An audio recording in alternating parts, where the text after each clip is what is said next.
সাদিয়া, কি অবস্থা, কেমন আছো? স্যার ভালো আছি, আপনি কেমন আছেন? হ্যাঁ, ক্লাস রেগুলার করো না যে?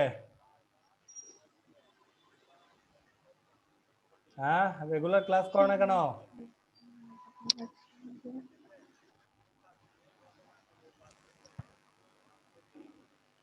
নিয়মিত ক্লাস করো না কেন?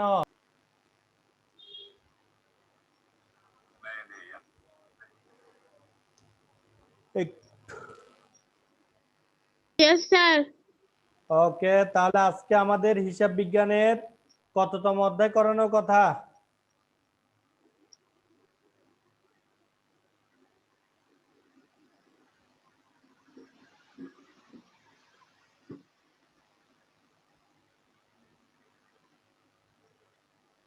আমরা এর আগের দিন সপ্তম অধ্যায় খতিয়ান পড়েছিলাম, ঠিক আছে? তাহলে নিয়ম অনুযায়ী আজকে আমাদের নবম অধ্যায়। আসসালামু আলাইকুম। ওয়ালাইকুম আসসালাম ওয়ালিদ, কি অবস্থা, ভালো আছো? আপনি কেমন আছেন স্যার? আলহামদুলিল্লাহ। মুশফিকা কেমন আছো? আছি স্যার। ভালো আছো না? ঠিক আছে, তাহলে আমরা আজকের লেকচারে চলে যাচ্ছি। আজকের পাঠে সবাইকে স্বাগতম।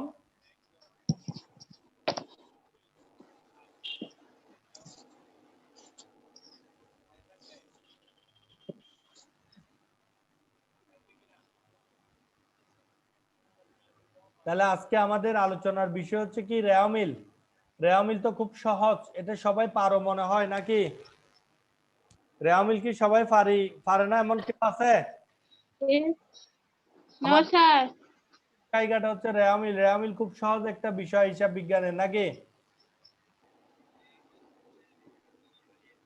হিসাব যে 5 প্রকার। হিসাব কয় প্রকার? 5। 5 প্রকার। কি কি বলতে পারবে?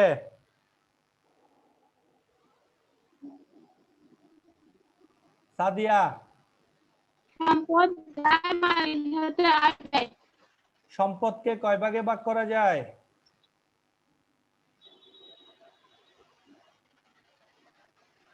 সম্পদকে কয়টি ভাগে ভাগ করা যায়, এটা কি জানি আমরা? কে বলতে পারবে? সম্পদকে কয় ভাগে ভাগ করা যায়, এটা কে বলতে পারবে?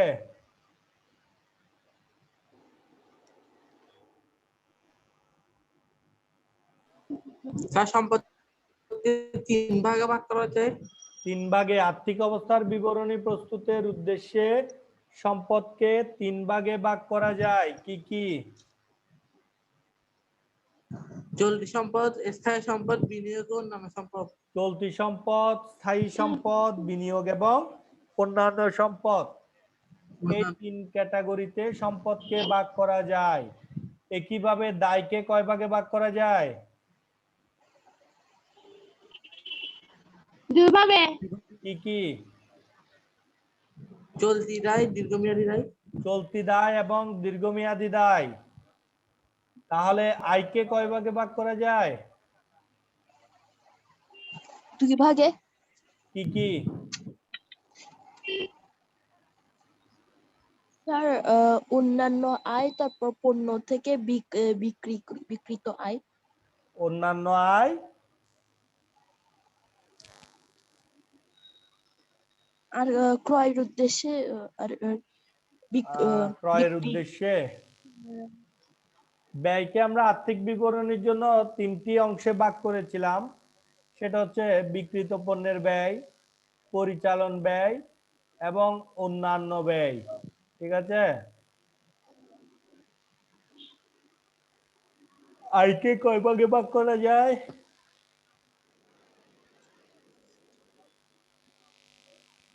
আয়কে কয় ভাগে ভাগ করা যায়? 3 ভাগে। কি কি? অন্যান্য আয়। অন্যান্য আয়। অ্যাকচুয়ালি আয়কে 2 ভাগে ভাগ করা যায়। আয়কে অন্যান্য আয়, পরিচালন আয়। পরিচালন আয় এবং অপরিচালন বা অন্যান্য আয়। বিক্রয় এবং সেবা আয় হচ্ছে প্রতিষ্ঠানের পরিচালন আয়। আর বাকি সব যত আয় আছে সবগুলো হচ্ছে অন্যান্য বা অপরিচালন আয়। এগুলো আমাদেরকে আরেকটু বিস্তারিতভাবে শিখতে হবে, কারণ হচ্ছে আর্থিক অবস্থার বিবরণী প্রস্তুত করতে হলে আমাদেরকে আয় ব্যয় সম্পদ দায় ইত্যাদি সম্পর্কে বিস্তারিত একটি ধারণা থাকতে হবে। আমাদের যদি এগুলো সম্পর্কে বিস্তারিতভাবে ধারণা না থাকে তাহলে আমরা খুব সহজে কিন্তু আর্থিক অবস্থার বিবরণী প্রস্তুত করতে পারবো না। ঠিক আছে? তোমরা অনেকেই হয়তো বাসায় আর্থিক অবস্থার বিবরণী করছো, সেখানে তাহলে এই ব্যয়গুলোর ভূমিকা বুঝতে পারছো তো? আমরা যদি ঠিকভাবে এই ব্যয়গুলো আয় ব্যয়গুলো যদি চিহ্নিত করতে না পারি বা আয় ব্যয়গুলো যদি সঠিকভাবে শনাক্ত করতে না পারি তাহলে আমরা কিন্তু আর্থিক অবস্থার এই সমস্যাগুলো সঠিকভাবে সম্পূর্ণ করতে পারি না। ঠিক আছে? বুঝতে পেরেছো কিনা? Yes, sir. তাহলে সঠিকভাবে আর্থিক অবস্থার বিবরণী প্রস্তুত করার জন্য অবশ্যই আমাদেরকে কি করতে হবে? এই আয় ব্যয় সম্পর্কে সঠিক ধারণা লাভ করতে হবে। ঠিক আছে? ওকে, তাহলে এখন চলে যাচ্ছি রেওয়া মিলে। রেওয়া মিল হচ্ছে, দেখো তাহলে বিষয়বস্তু, রেওয়া মিলের ধারণা, রেওয়া মিলের উদ্দেশ্য, রেওয়া মিল প্রস্তুত প্রণালী, রেওয়া মিল প্রস্তুতকরণের বিবেচ্য বিষয়সমূহ, খতিয়ানের ডেবিট ও ক্রেডিট উদ্বৃত্ত, রেওয়া মিলে অন্তর্ভুক্তির মাধ্যমে রেওয়া মিল প্রস্তুতকরণ। প্রথমে আসো রেওয়া মিলের ধারণা। রেওয়া মিল বলতে কি বোঝায় বলতো? রেওয়া মিল বলতে কি বোঝায়, কেউ বলতে পারবে? খতিয়ানি হিসাবগুলো না গাণিতিকভাবে নির্ভুল যাচাই করার জন্য কোনো নির্দিষ্ট দিনে একখানা পৃষ্ঠ খাতা বা কাগজের সকল উদ্বৃত্তগুলো ডেবিট ক্রেডিট এইভাবে বিভক্ত করে যে বিবরণ প্রস্তুত করা হয় তাকে রেওয়া মিল বলে। গুড।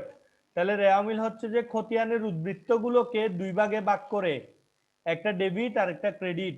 ডেবিট দিকে কিছু বসবে, ক্রেডিট দিকে কিছু বসবে, দুইটি অংশে ভাগ করে যোগফল নির্ণয় অর্থাৎ জ্ঞানিক শুদ্ধতা যাচাই করার যে কাজ, সেটাকেই মূলত রেওয়া মিল বলা হয়। রেওয়া মিলের উদ্দেশ্য কি? রেওয়া মিল কেন প্রস্তুত করা হয়? হিসাবের জ্ঞানিক শুদ্ধতা যাচাইয়ের উদ্দেশ্যে রেওয়া যাবতীয় মিল। খতিয়ানি লেনদেনকে সঠিকভাবে লিপিবদ্ধ করা হচ্ছে কিনা তা যাচাই করে রেওয়া মিলের একটি মুখ্য উদ্দেশ্য। আর্থিক বিবরণী যাচাই বিষয় তালিকা আর্থিক অবস্থার বিবরণী প্রস্তুত সহজলভ্য করা, যাবতীয় খতিয়ান ভুল ত্রুটি থাকলে তার সংগঠন উদ্ধার ও সংশোধন করা, অর্থাৎ দরকারি প্রধান দাখিল উদ্দেশ্য পদ্ধতি হচ্ছে যে, আমি বলি, দ্বারা যাবতীয় রেওয়া খতিয়ান মিলের লেনদেনের প্রধান বিবরণ উদ্দেশ্য হচ্ছে হচ্ছে কিনা তা জ্ঞানিক শুদ্ধতা নিশ্চিত করে যাচাই করা। যাচাই করা, খতিয়ান হিসাবের সহ জ্ঞানিক যে শুদ্ধতা আর্থিক সেটা। আর্থিক সমাজে অবশ্যই রোধ হয়। রেওয়া মিলের সাহায্যে কারবারের আর্থিক অবস্থা সম্পর্কে ধারণা পাওয়া যায়। বুঝতে পেরেছি। রেওয়া মিলের প্রধান উদ্দেশ্য হচ্ছে যে হিসাবের জ্ঞানিক যে শুদ্ধতা সেটা যাচাই করা। ঠিক আছে? এছাড়াও আর্থিক বিবরণী প্রস্তুত করার জন্য করার কাজটাকে সহজ করার জন্য রেওয়া মিল প্রস্তুত করা হয়। রেওয়া মিলের ছক, রেওয়া মিল হিসাবের কোনো অংশ নয়, রেওয়া মিল হিসাবের কোনো কি নয়, অংশ নয়, সেহেতু রেওয়া মিলের কোনো স্বীকৃত ছক নেই, অর্থাৎ সুনির্দিষ্ট বা স্বীকৃত কোনো ছক রেওয়া মিলে নেই। আইএএসসি, আইএএসসি এর পুনরূপ কি? International accounting standard committee. Accounting standard committee international accounting standard committee কোনো সুনির্দিষ্ট ছক প্রদান করেনি, তবে নিচের উল্লেখিত ছকটা হচ্ছে সর্বাধিক ব্যবহৃত হয়। তাহলে রেওয়া মিলের ছকটা আমরা কিভাবে করি দেখো। প্রতিষ্ঠানের নাম, অর্থাৎ কোন প্রতিষ্ঠানের প্রতিষ্ঠানের নাম, জন্য আমরা রেওয়া রেওয়া মিল, মিলটা তারিখ, প্রস্তুত সাল। করব। তারপর হচ্ছে রেওয়া মিল কথাটা লিখতে হবে, এরপর তারিখের সালের, অর্থাৎ কত তারিখের এবং কত সালের জন্য রেওয়া মিলটা আমরা প্রস্তুত করছি, এই বিষয়টা এখানে থাকবে। বুঝতে পেরেছো? Yes sir.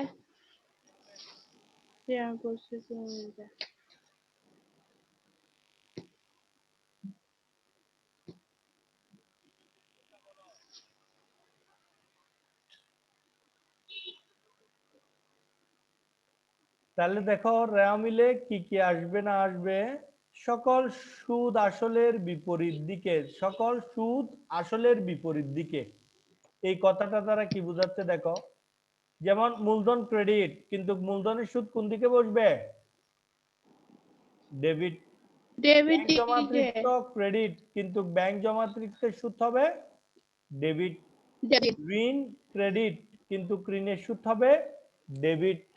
বিনিয়োগ ডেবিট ডেবিট, কিন্তু বিনিয়োগের সুদ হবে ক্রেডিট। ক্রেডিট উত্তোলন ডেবিট, কিন্তু উত্তোলনের সুদ হবে ক্রেডিট। ক্রেডিট ঠিক আছে, অর্থাৎ সকল সুদ আসলের বিপরীত দিকে বসবে। সকল সুদ তার সংশ্লিষ্ট আসলের কোন দিকে বসবে?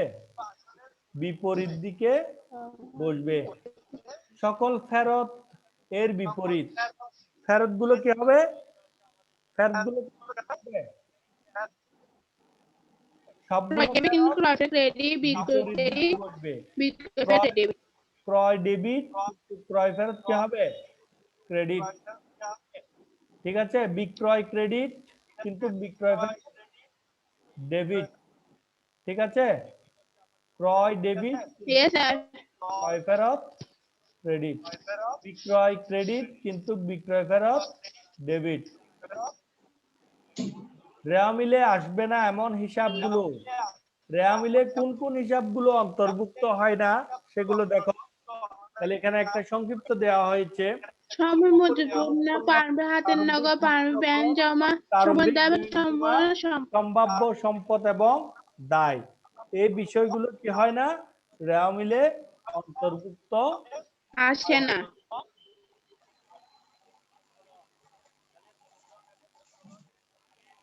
এরপর দেখো হিসাব বিজ্ঞান। এবার পরবর্তী অংশের আলোচনায় আমরা দেখব রেওয়া মিলে যে সমস্ত ভুল ধরা পড়ে এবং যে সমস্ত ভুল ধরা পড়ে না। কিছু কিছু ভুল আছে যেগুলো ধরা পড়ে, আবার কিছু কিছু ভুল আছে যেগুলো যথাযথ ব্যবস্থা করার পরেও কি হয় না, ভুলগুলো ধরা পড়ে না। নন্দী, কি অবস্থা, কেমন আছো? অপূর্ব, নন্দী, সানি, স্যার ভালো আছি স্যার। ভালো আছো?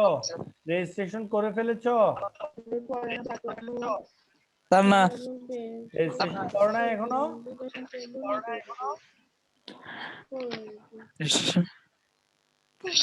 সানি, জি স্যার। রেজিস্ট্রেশন হয়ে গেছে? হ্যাঁ, ওকে। বাসার সবাই ভালো আছে তো? ঠিক আছে, তাহলে আমরা রেওয়া মিল নিয়ে আলোচনা করছিলাম। আমাদের আগামীকাল যে পরীক্ষা হবে সেখানে 3টা অধ্যায় কি কি জানো তো তোমরা? কোন কোন অধ্যায়গুলোর উপর ভিত্তিতে আমাদের পরীক্ষা হবে বলো তো?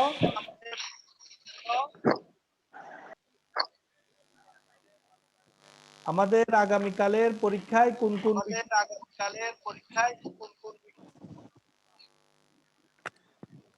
কই বলো?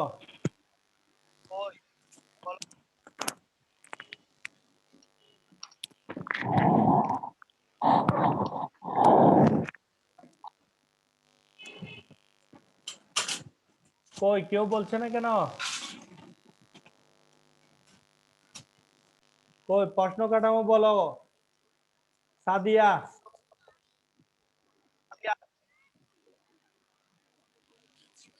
সাদিয়া প্রশ্ন কেমন হবে বলো?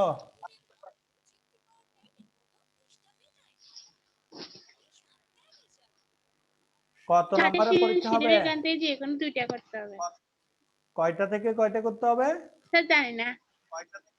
জানে না, কে জানে? ওয়ালিদ, 4টা থেকে 2টা করতে হবে। ওয়ালিদ, জি স্যার। প্রশ্ন কিরকম হবে? কয়টা প্রশ্ন আসবে, কয়টা আনসার করতে হবে?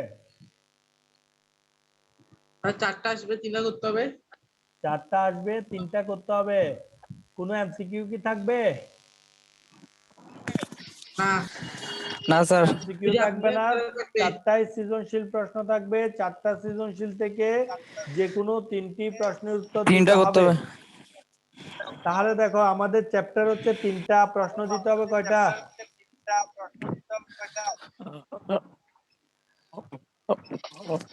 চারটা হবে স্যার প্রশ্ন। 4টা প্রশ্ন হবে, তাহলে যে কোনো একটা অধ্যায় থেকে দুইটা সৃজনশীল আসবে, এটা এটা বোঝা যাচ্ছে। যে কোনো একটা অধ্যায় আর্থিক থেকে বিবরণী দুইটা স্যার। সৃজনশীল হবে, কোন অধ্যায় থেকে দুইটা সৃজনশীল রাখবো বলো পরীক্ষায়? আর্থিক বিবরণী। কে বলছে এই কথাটা? কে বলছে এই কথাটা? কে বলছে? Sir Sunny. Sunny, very good. Sunny কিন্তু খুব এই ভালো একটা কথা বলছে, এটার জন্য সানিকে ধন্যবাদ। আর্থিক বিবরণী থেকে দুইটা প্রশ্ন রাখলে আমরা দুইটা প্রশ্ন প্র্যাকটিস করতে পারবো। দুইটা প্রশ্ন যদি আমাদের প্র্যাকটিস হয় তাহলে আমরা ফাইনাল পরীক্ষার জন্য অনেকটাই এগিয়ে যাব। ঠিক আছে?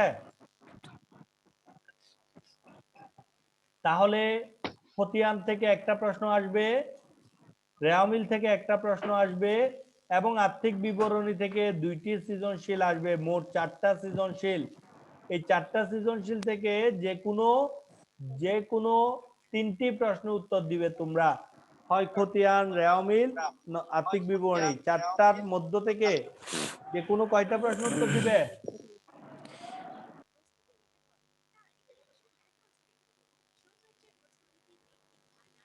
কয়টা প্রশ্ন উত্তর দিতে হবে?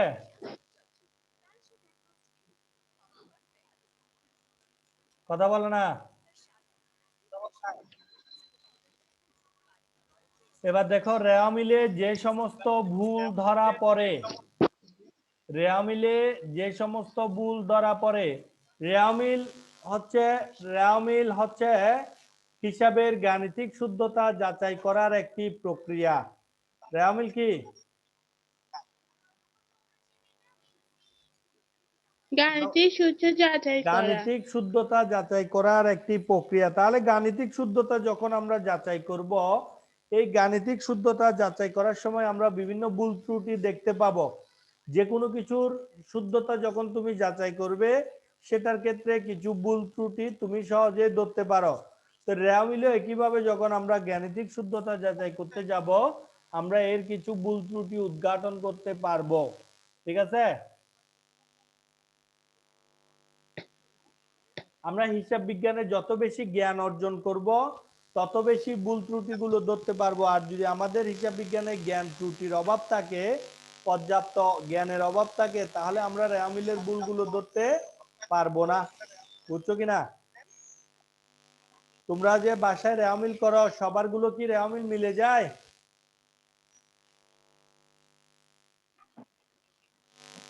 তোমরা বাসায় যে স্যার। রেওয়ামিল গুলো না করো, স্যার। সেগুলো কি সবার গুলো কি মিলে? না স্যার। হ্যাঁ, তাহলে কে মিলাই দেয়? তোমাদের রেওয়ামিল যদি না মিলে তখন কি করো তোমরা?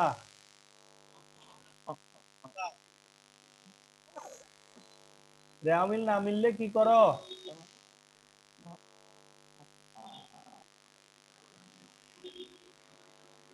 অনিশ্চিত হিসাব আনি।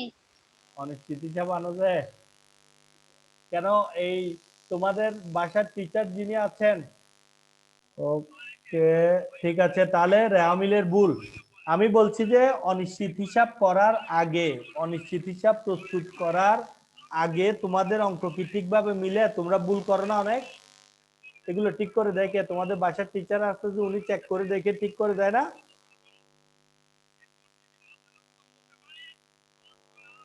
শুনতে পাচ্ছ আমার কথা?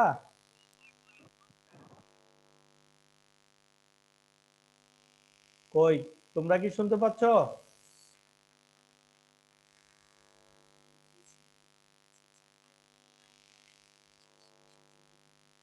তোমরা কি আমার কথা শুনতে পাচ্ছ সবাই নাকি?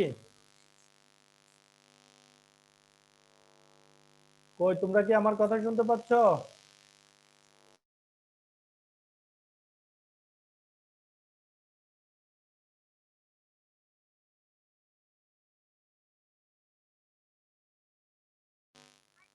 কই, তোমরা কি শুনতে পাচ্ছ?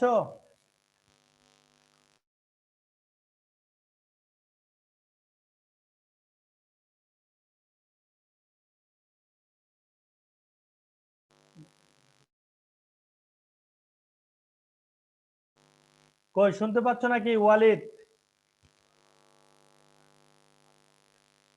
জি স্যার, শোনা যাচ্ছে।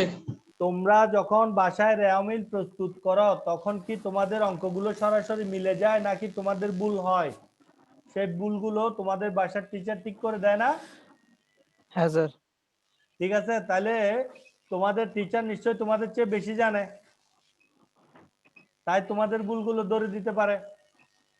ঠিক আছে, Yes, তো sir. রেওয়ামিলে এমন কিছু ভুল আছে সবকিছু ঠিকভাবে করার পরেও কিছু ভুল আছে একটু যেগুলো ভুল থাকে। রেওয়ামিলের ধরা পড়ে না, সেগুলোকে বলা হয় রেওয়ামিলের ধরা না পড়ার ভুল। বুঝতে পারছো কিনা? Yes, sir. Yes, sir. দেখো তাহলে রেওয়ামিলের যে সকল ভুল ধরা পড়ে সেগুলো হচ্ছে বাদ পড়া ভুল, লেখার ভুল, টাকার অঙ্কে ভুল, খতিয়ানের উদ্বৃত্ত নির্ণয়ে ভুল, খতিয়ানের উদ্বৃত্ত রেওয়ামিলের স্থানান্তরের ভুল। ঠিক আছে, বাদ পড়া ভুল কোনটা? যে ভুলটা হিসাবের একদম প্রাথমিক অবস্থায় বাদ পড়ে যায়, অর্থাৎ লেনদেনগুলো যখন আমরা জাবেদায় লিপিবদ্ধ করি সেখানে যদি কোনো একটা হিসাব বাদ পড়ে যায় তাহলে ওই হিসাবটার জন্য দুইটি দিক, হিসাবের দুইটি পক্ষ ডেবিট এবং ক্রেডিট উভয় দিক বাদ পড়বে। ফলে কোনোটা পক্ষ যখন লেনদেনে লেখা হবে না, লেনদেনের উভয় দিক কি হয়ে যাবে? যোগফল মিলে যাবে না? Yes, sir. ঠিক আছে, কিন্তু যদি একটা পক্ষ লেখা হয়, অর্থাৎ রহিমের নিকট থেকে পণ্য ক্রয়, এক্ষেত্রে ক্রয় হিসাব লেখা হয়েছে কিন্তু রহিম হিসাব যে পাওনাদার হবে সেটা লেখা হয়নি, তাহলে কি রেওয়ামিলের ভুলটা কি ঠিক থাকবে? রেওয়ামিলের যোগফল কি মিলবে? No, sir. ডেবিট দিকের যোগফল বেশি দেখাবে এবং ক্রেডিট দিকের যোগফল কম দেখাবে। ফলে এই ধরনের ভুলগুলো রেওয়ামিলে ধরা পড়বে, অর্থাৎ ক্রেডিট দিকে দেখবে তখন যোগফল কম হবে, তখন তুমি প্রকৃত সত্য উদ্ঘাটন করে আবার দেখবে যে সঠিকভাবে লেখা হয়নি, তখন সেটা যথাযথভাবে লিখে রেওয়ামিলটাকে কি করতে হবে? শুদ্ধ করতে হবে। ঠিক আছে, বুঝতে পারছো কিনা? Yes, sir. এরপর হচ্ছে লেখার ভুল। যখন কোনো একটি লেনদেন খতিয়ান থেকে আমরা রেওয়ামিলে তোলার সময় ভুল করব, অর্থাৎ কোনো একটি লেনদেন যখন লিখতে ভুল করব তখন রেওয়ামিলের যোগফল মিলবে না। অর্থাৎ ধরো খতিয়ানের 10টা উদ্বৃত্তের মধ্যে আমরা 8টা উদ্বৃত্ত তুলেছি, বাকি 2টা উদ্বৃত্ত হিসাবে অন্তর্ভুক্ত করি নাই। ঠিক আছে, অনেক সময় এরকম হয় না, প্রশ্ন দেখে দেখে খতিয়ান থেকে রেওয়ামিল করার সময় আমরা কি করি, একটা দুইটা ভুলে তুলি না, এরকম হয় না?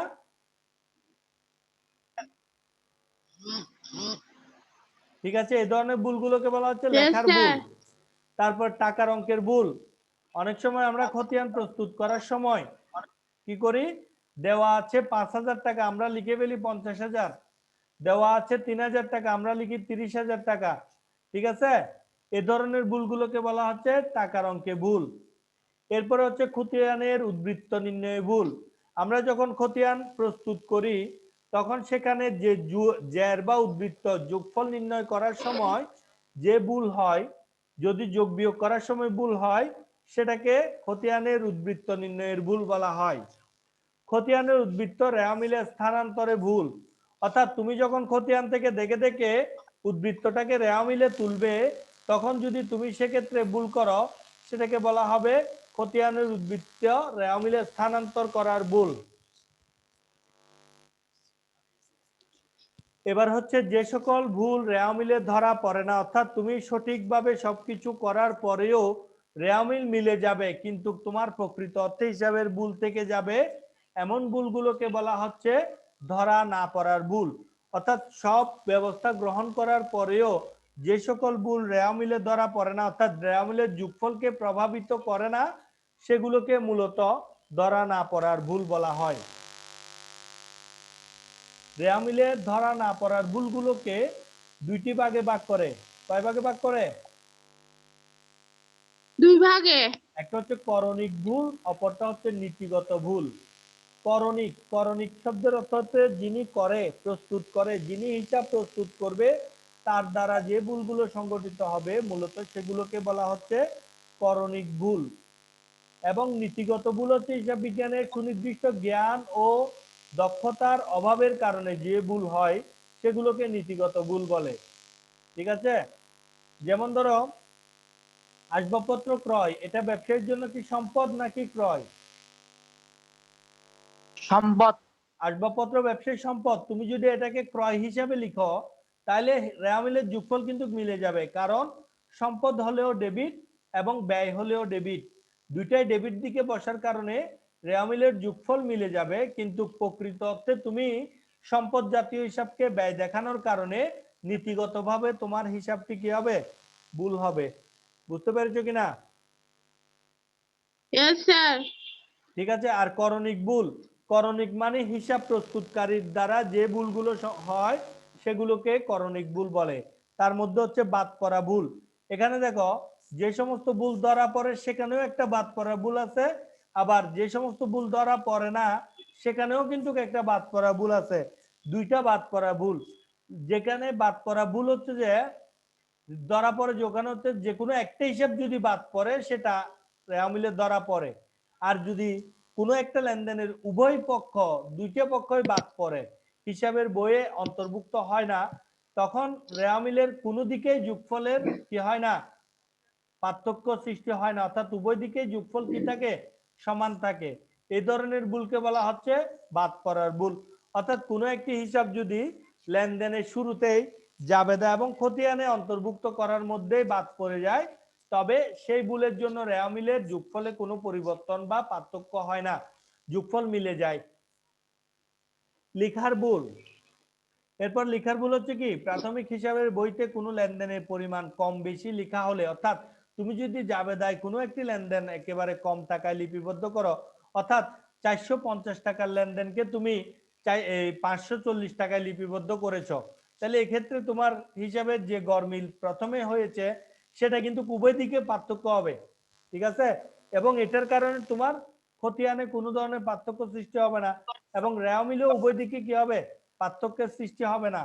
বুঝতে পেরেছো? Yes sir. এরপর আসো বেদাখিলার ভুল। বেদাখিলার ভুল বলতে কোনো একজনের নামের হিসাবকে তুমি আরেকজনের নামে লিপিবদ্ধ করলে সে ধরনের ভুলের জন্য রেওয়ামিলে কোনো পার্থক্য সৃষ্টি হয় না। অর্থাৎ তুমি রহিমের হিসাবকে ক্রেডিট করার পরিবর্তে করিমের হিসাবকে ক্রেডিট করেছো, এক্ষেত্রে তোমার ক্রেডিট দিকের টাকা বরাবরই থাকবে, কিন্তু রহিমের নামে কোনো ধরনের দায় সৃষ্টি হবে না, সেক্ষেত্রে করিমের হিসাবে দায়ের সৃষ্টি হয়ে যাবে। ফলে এই ভুলের কারণে তোমার রেওয়ামিলের যোগফলে কোনো পার্থক্য হবে না, কিন্তু প্রকৃত অর্থে কি হবে? রেওয়ামিলে ভুল থেকে যাবে। বুঝতে পেরেছো কিনা? এরপর হচ্ছে পরিপূরক ভুল। যখন কোনো একটি ভুলের কারণে অন্য একটি ভুলের দ্বারা সেই ভুলটি সংশোধিত হয়ে যায় তখন সেটিকে পরিপূরক ভুল বলে। অর্থাৎ যদি তুমি ধরো ক্রয় হিসাবে 5000 টাকা কম লিখেছ, অর্থাৎ রেওয়ামিলের ক্রেডিট দিকে 5000 টাকার যোগফল কম হবে। এখন যদি তুমি মূলধন হিসাবে 5000 টাকা কম লিখো, তাহলে উভয় দিকে 5000 কম লিখার কারণে উভয় দিকের যোগফল কি হবে? মিলে যাবে, কিন্তু রেওয়ামিলের প্রকৃত ভুল থেকে যাবে। ঠিক আছে? বুঝতে পেরেছো রেওয়ামিলের ভুলগুলো? রেওয়ামিলের ভুলগুলো কি বুঝতে পেরেছো কিনা? Yes sir. এগুলো বইয়ে আর একটু দেখবা। এমসিকিউর জন্য রেওয়ামিলের ভুলগুলো খুবই গুরুত্বপূর্ণ, কারণ হচ্ছে রেওয়ামিলের ভুলগুলো থেকে প্রায় সময় এমসিকিউ আসে।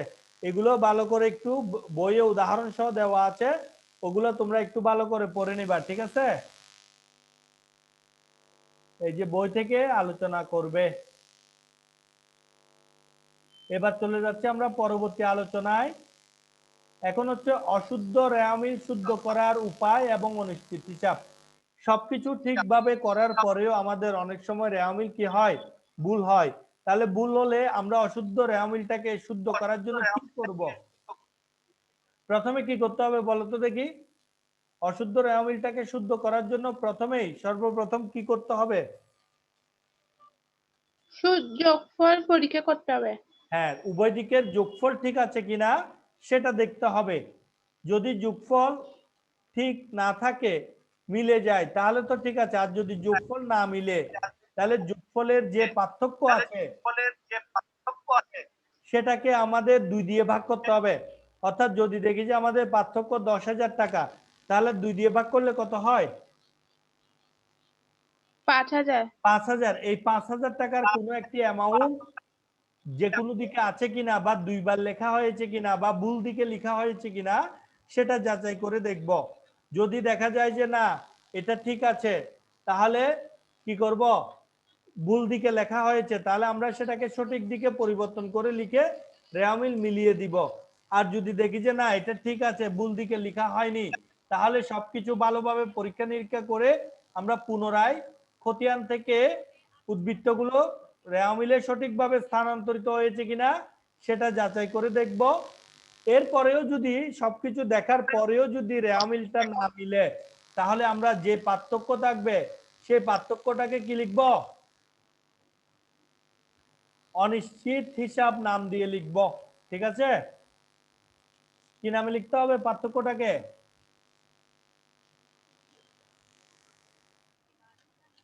কই কেউ বলতেছে না কেন?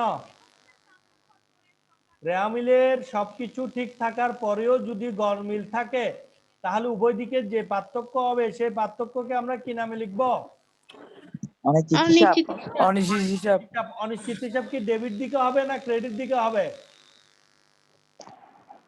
যেদিকে মিলবে না সেদিকে বসবে। যে কোনো দিকে হতে পারে, অনিশ্চিত হিসাব ডেবিট দিকেও হতে পারে এবং ক্রেডিট দিকেও আবার হতে পারে। কেট দিকে হতে পারে।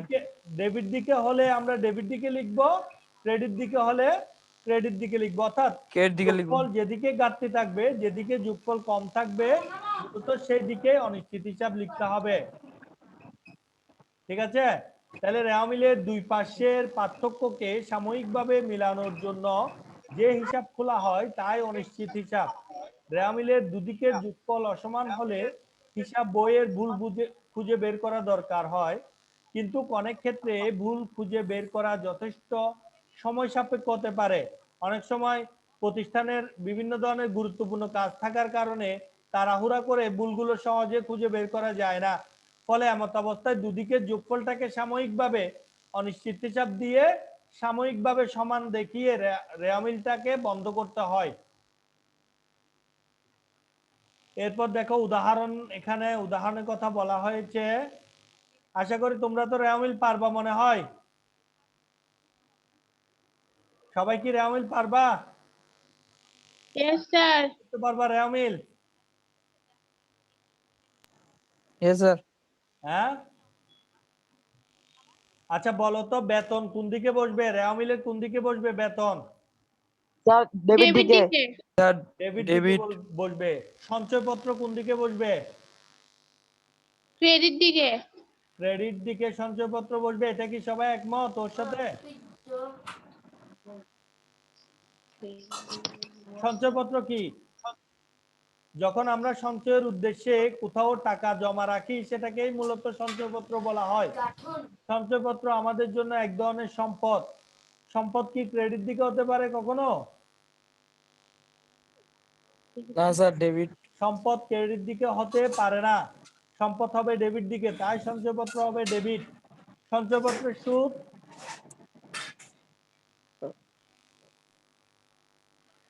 Sir credit. সুদ কোন দিকে হবে?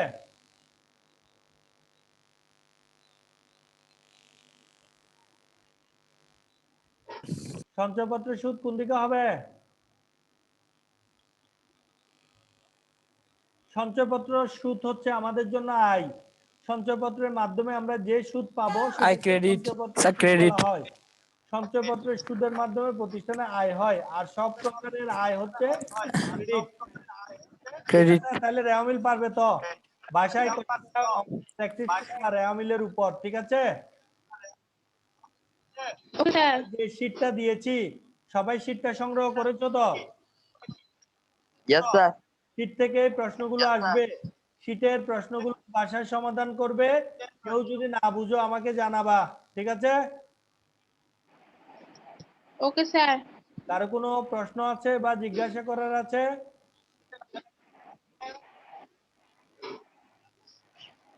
কেউ কোনো কিছু জিজ্ঞাসা করবে?